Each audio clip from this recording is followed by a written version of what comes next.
Hey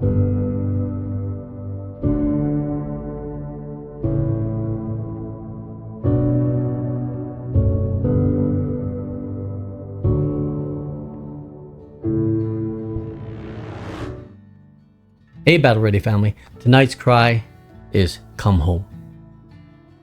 In May of 2017, God gave me a dream and I really feel compelled to share it with you because I really believe it has a strong meaning, especially and it's relevant for today. In this dream, I was leaning against a garage and there was this group of people that was coming towards me. And I knew that this group of people wanted to hurt me. And this was in the natural. They wanted to hurt me in the natural. And I remember as they advanced towards me, I stood face to face with them.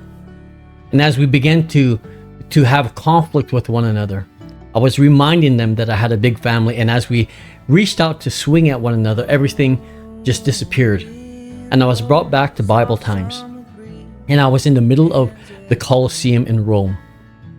And there I was in the middle of a red box. My head was sticking out of the box and my arms were sticking out of the sides. And attached to my arms were these ropes, and these ropes were attached to horses with Roman soldiers on them. And I remember as I was being stretched, and I remember as I was locked up in this box, and as the horses were stretching me, that people were the Colosseum was filled with people, and they were laughing and they were mocking at me, and I was in pain and I was hurting and I was being stretched. Then when I looked up, I seen the God of this world, and I knew it was the God of this world. And he shouted to the people and he said, let's see how far his bloodline goes back. And God permitted me to leave my body, and I went up behind the God of this world, and he looked through this book. And when he looked, he said, right here, his bloodline goes back to King Nebuchadnezzar. Kill him. And as soon as he said that, the Roman soldiers kicked the flanks of the horse and they began to pull me, and I was being stretched even more, and I was hurting and I was crying because the pain was so unbearable. And people were laughing as I was hurting and as my pain was being afflicted upon me, and as I was being stretched to I couldn't bear it no more. People were laughing and mocking at me. And finally from the crowd there came a voice and it said, that's not his bloodline. And then I looked back up to the God of this world, and there behind the God of this world was the King of Kings and Lord of Lords, Jesus. And Jesus looked to the God of this world and he said, let me see how far his bloodline goes back. And he pushed the God of this world to the side. And once again, I was able to leave my body, and I went up behind Jesus. And as Jesus opened the book and he went farther back, he said, right here, his bloodline goes back to King David. And as soon as he said that, boom, I was no longer in a box, but I was standing in this forest. And in the middle of this forest was this grove with beautiful green grass, trees on both sides. Then I heard from heaven a voice, and it spoke, here comes King David. And I remember looking to my left, and there was this mighty man of valor in complete gold armor. And he was riding this golden chariot that was levitating. There was no horses that were pulling it. There was no wheels on it, but it was levitating and it was coming down to me. And as this man, who I believe was King David, came down to me, I began to walk beside the chariot and follow him. And as we began to go down to this grove, all of a sudden the earth began to shake and it began to tremble. And it was like I left my body again, and I was able to look right at the earth. And I could see the earth beginning to crack. And all of a sudden, boom, boom, boom, on my left and on my right, mighty men and women of God in full armor were being birthed from the earth as me and King David were walking down this grove. And then finally I woke up. And what I feel God is saying is this, that there are many of you that at one time had a close relationship with God. And I believe God is saying, come home. You see, David's mighty men, they were broke, dysfunctional, hopeless, hurt, made mistakes. They were a bunch of nimwits, uneducated. David didn't get his mighty men from a Bible college or from a seminary or from a church. He got his mighty men from the Mully Grub. And there are some of you, like Luke chapter 15, that I believe in my heart, this is what God is saying to me. There are some of you that at one time had a love for God that was unshakable. There are some of you that I know, as I seen God move sovereignly in our hometown, back in Hayes, Montana. I seen God move through Father McNutt. I seen God move through Darwin Doney. I seen God move through myself, through Melissa and Jackson Henry, through Carlene Cochran and Gideon Curtis and others that were there on Fire for God.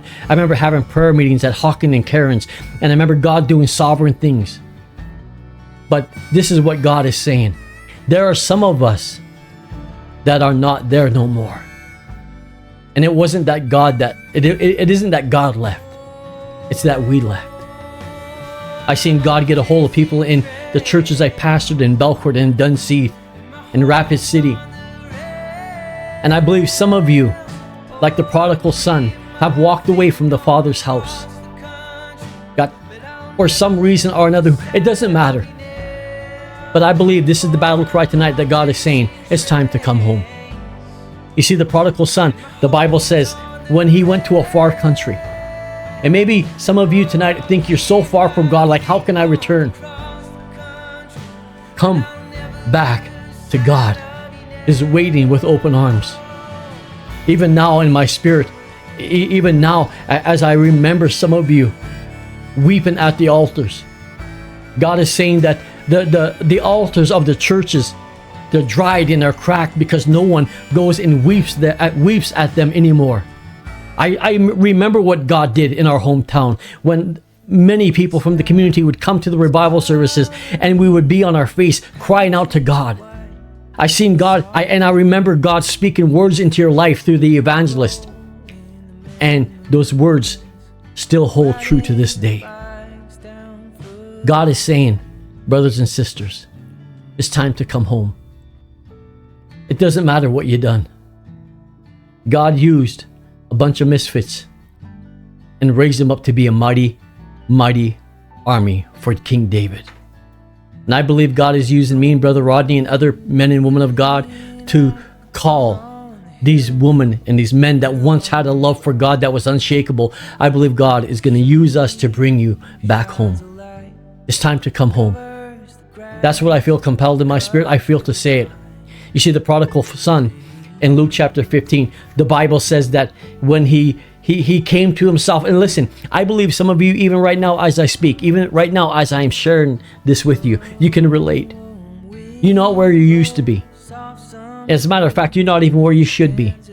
And some of you are dealing with now, because you walked away from the Father's house, are dealing with addictions and bondages and brokenness and broken relationships and being all alone and now finding yourself that I have nothing. You see, the Bible says that when the prodigal son left, that he went to a far country and he took all that his father gave him and he wasted it on prodigal living. And then a famine hit the land. Right now there's a famine in America. Not only a famine, financially, that we're in recession, but there is a spiritual famine within our nation.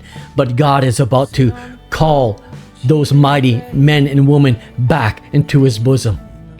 You see, the son didn't come home until he realized his father's love.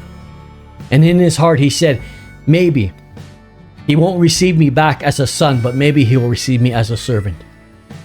And the whole Bible, throughout all the Bible, all 66 books, there's only one place that the Bible says that the father ran. It's when the prodigal son came home. God is saying, come back. Some of you, I remember the words God spoken into your life. God spoke into you to be youth leaders and preachers and evangelists. And God spoke powerful words into your life that you would save your community, that God would use you in a mighty way. Don't forget, listen, don't quit believing and dreaming in God for those things. Yeah, you may be in a far country right now. Yeah, you may be far away from God, but God is saying, come home. Men and women of God, rise up, mighty warriors.